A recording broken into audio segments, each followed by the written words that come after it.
Ready for a little bit more animal spirit medicine? The raccoon. Talented, shadowy, in hiding. I used to know a raccoon in my first apartment. Her name was Vivian. She had teats. She was a mom. She would come climb on my patio and eat my cat's food, and I had a water dish, and she would wash her hands like a little finger bowl Asian restaurant. So cute. I named her Vivian. Anyways, raccoon energy is at play when all artists.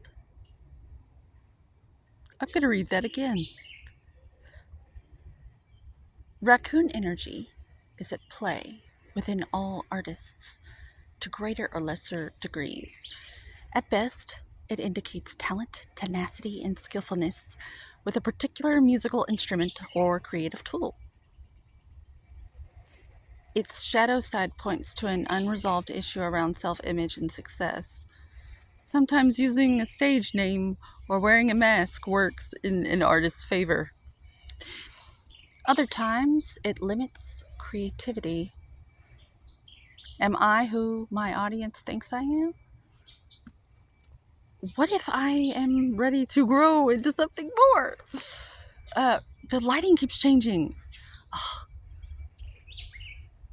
raccoon energy won't let us off the hook until this creative ego fear is resolved. When in balance, generous friend, exceptional artist, to bring your inner raccoon medicine on. Make new work.